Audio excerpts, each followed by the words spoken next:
चलिए स्टूडेंट, तो शुरू करते हैं आज की इस क्लास को, जिसमें हम सीखेंगे सर्कल्स के बारे में।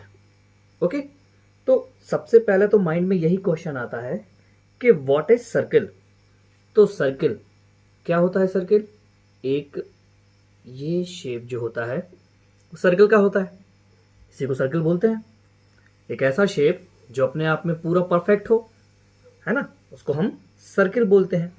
ऑलराइट, अब इसका जो बीच का पॉइंट होता है, देखिए ध्यान से, इसका जो बिल्कुल बीच का पॉइंट होता है, इसको हम बोलते हैं सेंटर ऑफ सर्कल। ओके, इसको क्या बोलते हैं? Centre of circle. और इसको एक नाम भी दे देते हैं। मोस्टली जो इसका सबसे फेमस नेम है वो है ओ। ओके, तो मैंने भी इसको ओ नाम दे दिया। ओके, तो इसका जो बीच का पॉइंट होता है वो सेंटर ऑफ सर्कल होता है। अब कुछ टर्म्स हैं सर्कल के जो आपको जान लेना बहुत जरूरी है। ओके, तो सबसे पहले जो टर्म्स नंबर 1 है वो है रेडियस।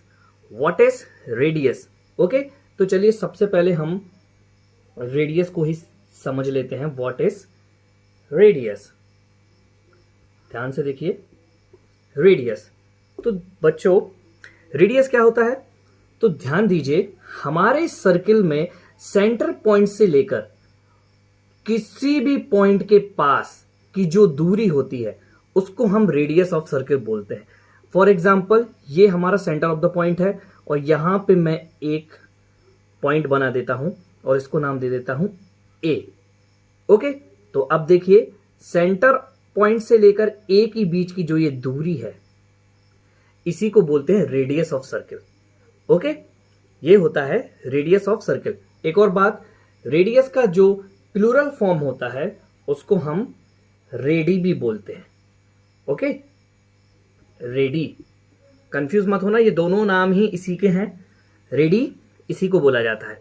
ओके, तो इस तरह से हमारा जो बीच का सेंटर पॉइंट होता है, वहां से हम अपने सर्कल में किसी भी पॉइंट के पास, किसी भी एरिया में कोई भी पॉइंट बना देते हैं और वहां से वहां तक की जो बीच की दूरी होती है वही रेडियस होता है सर्कल का। ये देखिए, जैसे इसको मैं नाम बी दे दूं, यहां भी एक पॉइंट बना देता हूं, इसको मैं सी दे दूं, यहां भी एक पॉइंट बना देता हूं, इसको मैं नाम ई दे दूं।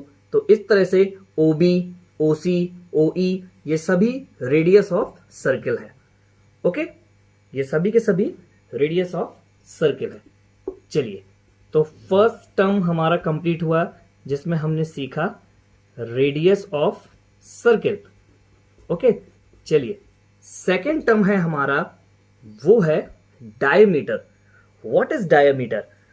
So student, the line segment having its end point on the circle and passing through the center is called its diameter. In Hindi, एक ऐसी लाइन जो हमारे सेंटर पॉइंट से पूरी तरह से बीचों बीच से निकलती हो और इसके दो एंड पॉइंट होने चाहिए। तो देखिए, मैंने एक ऐसी लाइन को ड्रॉ किया है जो पूरा सेंटर पॉइंट को लाइन करती है और साथ में साथ इसके लास्ट में दो एंड पॉइंट भी हैं, तो जिसको मैंने नाम दे दिया ए और बी, और सेंटर पॉइंट का नाम तो ओ है ही। तो ये देखिए, हमारा जो ये ए और बी एक लंबा लाइन सेगमेंट है, इसी को बोलते हैं डायमीटर ऑफ सर्कल। यानी एक ऐसी लाइन जो हमारी सर्कल के सेंटर पॉइंट को पूरी तरह से काटती हो, उसको हम कहते हैं डायमीटर ऑफ सर्कल। और स्टूडेंट्स, हमारा जो डायमीटर और रेडियस का जो रिलेशन होता है वो तो आप सबको पता ही है क्या होता है। तो वो 2 मल्टीप्लाई रेडियस होता है। ओके, 2 मल्टीप्लाई रेडियस, ये डायमीटर का रिलेशन है और डायमीटर और रेडियस के बीच का रिलेशन है 2 मल्टीप्लाई रेडियस। इसको इंडिकेट करते हैं, फॉर्मूला है एक तरह का। ओके, चलिए नेक्स्ट देखते हैं। नेक्स्ट टर्म हमारा जो है वो है कॉर्ड। What is cord?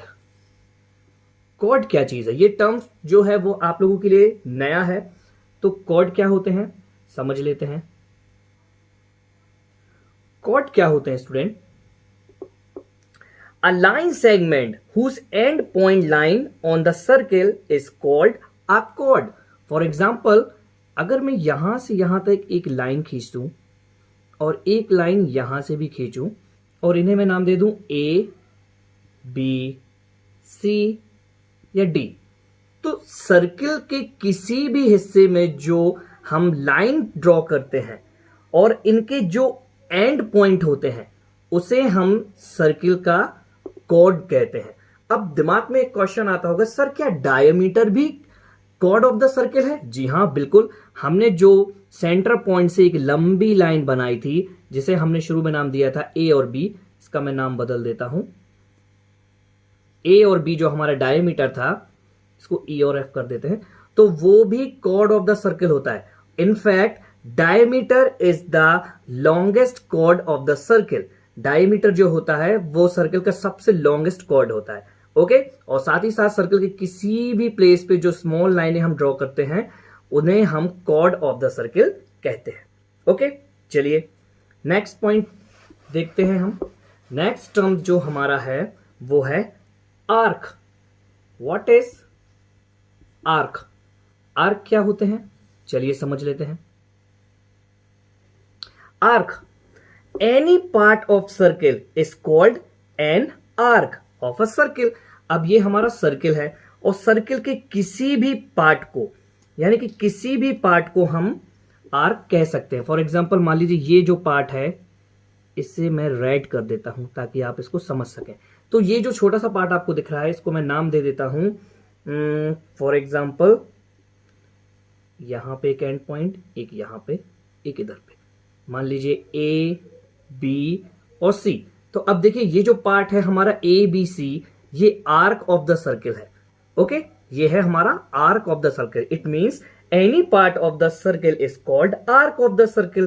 किसी भी हिस्से का जो हमारा ये लाइटेड पार्ट है, शेडेड पार्ट जो मैंने रेड कलर से कर रखा है, ये बस इतना रेड वाला हिस्सा है, पूरा नहीं, सिर्फ रेड वाला हिस्सा ही आर्क ऑफ द सर्किल है। ओके, तो ये आर्क होता है हमारे सर्किल का।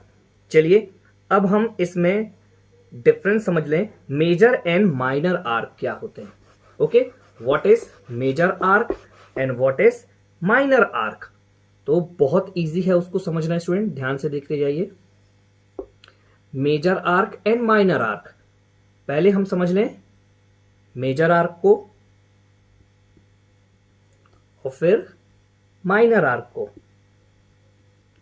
मेजर एंड माइनर आर्क, तो ध्यान से देखिए स्टूडेंट, ये जो हमारा रेड पार्ट से मैंने इसको हाईलाइट किया हुआ है।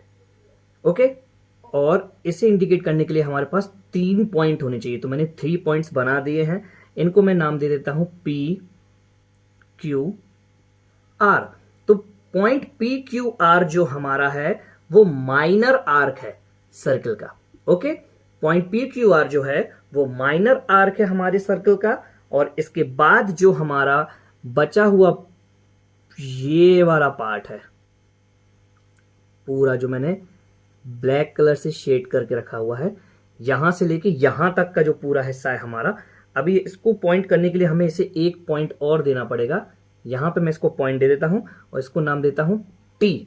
तो अब देखिए पॉइंट पी, टी, आर, यहां से पी, टी, आर से लेकर ये पूरा का पूरा जो पार्ट है ये पूरा हमारा मेजर पार्ट है, ये मेजर पार्ट होता है।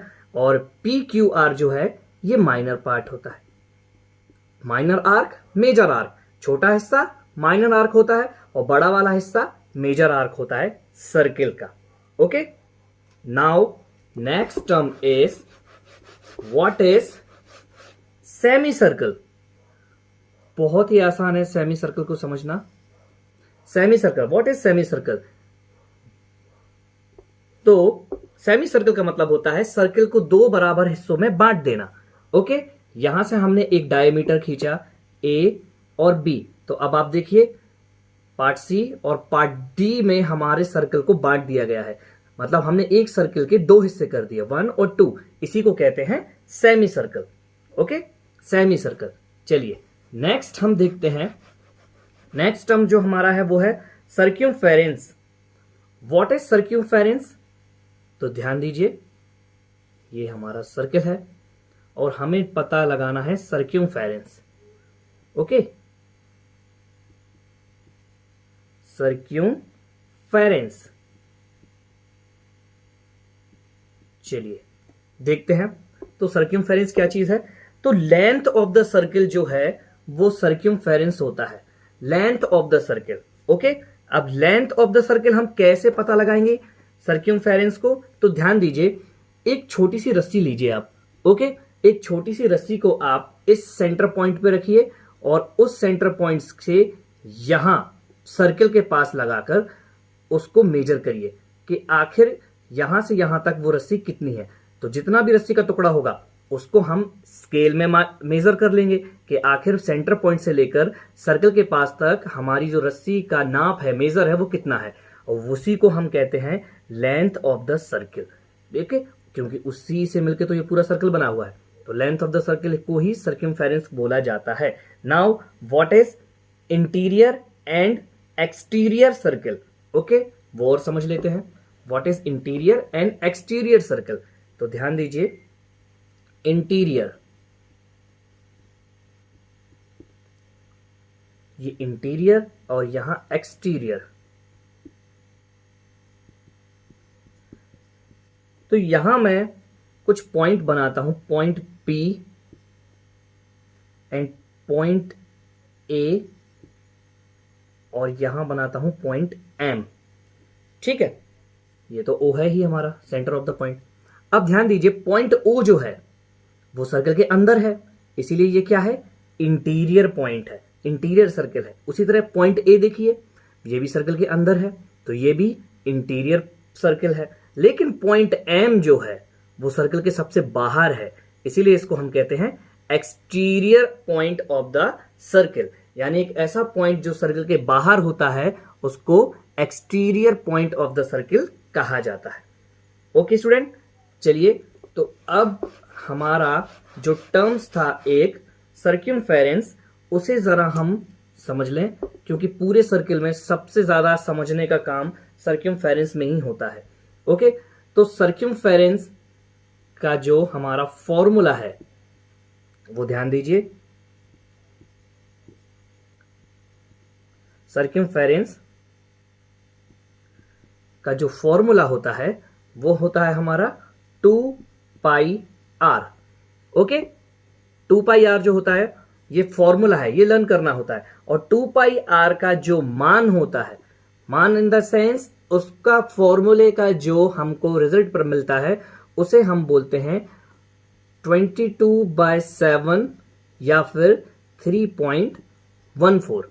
ये आपको क्वेश्चंस में दिया होता है कि आपको इन दोनों में से किसको कैरी करना है। तो 2πr का जो मान होता है वो 22/7 या फिर 3.14 होता है, और इन दोनों में से क्वेश्चंस जो हमको कहता है उस हिसाब से हम वो डिजिट फाउंड, वो वैल्यू फाउंड कर लेते हैं और फिर अपने क्वेश्चन को सॉल्व कर लेते हैं। चलिए एक क्वेश्चन देखते हैं, एक क्वेश्चन को सॉल्व कर लेते हैं, आप बहुत अच्छे से समझ जाएंगे फिर। क्वेश्चन है, find the circle of circumference whose radius is 3.5. Okay, question is find the circumference of circle whose radius is 3.5. Okay, चलिए सॉल्व कर लेते हैं। तो रेडियस ऑफ सर्किल इज, यहां हम फॉर्मूला लगा देते हैं, रेडियस ऑफ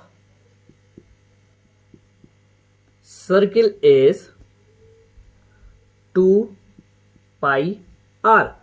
क्योंकि क्वेश्चंस ने कहा है कि हमको 22/7 को ही पुट करना है, तो इसी वैल्यू से हम अपने आंसर की वैल्यू फाइंड कर लेंगे। ओके, तो चलिए सॉल्व कर लेते हैं। तो 2 मल्टीप्लाई पाई 22/7, पाई का मान तो 22/7 होता है, और रेडियस कितना दिया हुआ है हमारे पास 3.5।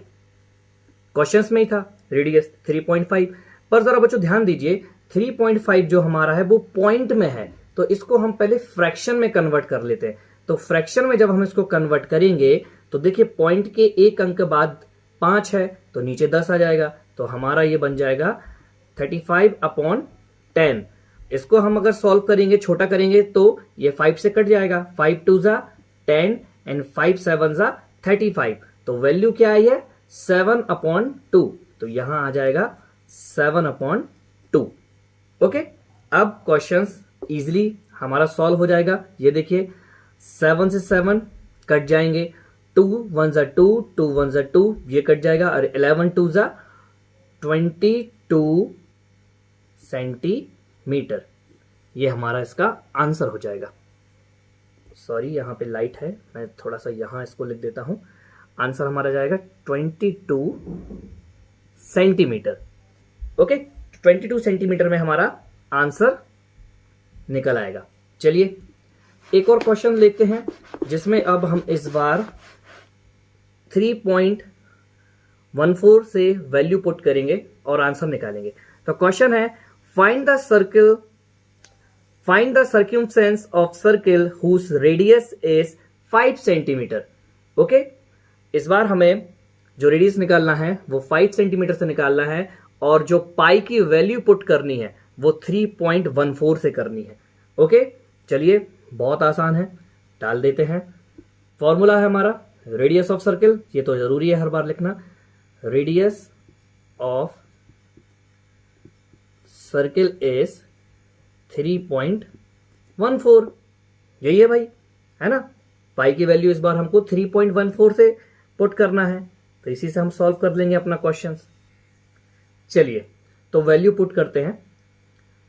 तो 2 मल्टीप्लाई पाई का मान है 3.14 और रेडियस कितना दिया है 5 सेंटीमीटर। ओके, इस पूरे सम को जब आप सॉल्व करेंगे तो आपका आंसर निकलेगा 31.4 सेंटीमीटर। ओके, सिंपल मल्टीप्लाई करना है आपको, तो आपका आंसर निकलेगा 31.4 सेंटीमीटर। तो इस तरह से आप पाई के जो हमारे मान होते हैं 22/7 और 3.14 दोनों की ही वैल्यू पुट करके आंसर निकाल सकते हैं क्वेश्चंस के। क्योंकि सर्किल में सबसे ज्यादा क्वेश्चंस जो आते हैं वो सर्कमफेरेंस के ही आते हैं, और रेडियस ऑफ द सर्किल हमको लर्न करना होता है जो 2πr होता है। ओके, तो स्टूडेंट्स ये थे कुछ हमारे बेसिक टर्म्स सर्किल के जो मैंने आपको यहाँ आज सिखाए। अब यहाँ मैं आपको कुछ क्वेश्चंस देने वाला हूं जिनका सॉल्यूशन आपको कमेंट बॉक्स में कमेंट करना है। वैसे तो उसको कमेंट नहीं कर सकते हैं क्योंकि सबसे पहले आपको उसको सॉल्व करना होगा अपनी कच्ची कॉपी में या रफ कॉपी में। ओके, फिर भी उसका जो आंसर आता है तो उनके आंसर्स को आप कमेंट ऑप्शन में कमेंट कर सकते हैं कि इसका आंसर क्या आया है। ऑलराइट, तो ये कुछ क्वेश्चंस हैं, इनको ध्यान से देखिए। ज्यादा नहीं, कम क्वेश्चंस ही दिए हैं मैंने आपको, इनको आप सॉल्व करिए और कमेंट ऑप्शन में इसका आंसर कमेंट करिए। और आप चाहें तो मुझे टेलीग्राम ग्रुप पर आंसर सेंड भी कर सकते हैं ताकि मैं आप देख सकूं कि आपने कितने अच्छे से इन क्वेश्चंस को सॉल्व किया है। ओके, चलिए, तो उम्मीद है कि आपको आज की ये सेशन पसंद आया हो। अगर पसंद आया हो तो लाइक, शेयर और कमेंट जरूर करें, और अपने दोस्तों को साथ भी इस वीडियो को शेयर करें। और मिलते हैं नेक्स्ट क्लास में, जिसमें अब हम सीखने वाले हैं कुछ टाइम्स और एंगल्स के बारे में, है ना। जिसमें मैं आपको सिखाऊंगा कि क्लॉक में जितना भी टाइम होता है और उस टाइम के हिसाब से वो कौन सा एंगल बनाता है। फॉर एग्जाम्पल 1:15 पर कौन सा एंगल बनेगा, 2:30 पर कौन सा एंगल बनेगा, 6 बजे कौन सा एंगल बनेगा। तो ये क्वेश्चन बहुत इंपॉर्टेंट हैं और सबसे ज्यादा माथापच्ची वाले क्वेश्चन होते हैं, अक्सर हम गलत करके आते हैं पेपर में। ओके, तो नेक्स्ट सेशन हमारा जो रहेगा वो क्लॉक्स के एंगल के ऊपर रहेगा। तो मिलते हैं नेक्स्ट क्लास में, तब तक के लिए बाय बाय।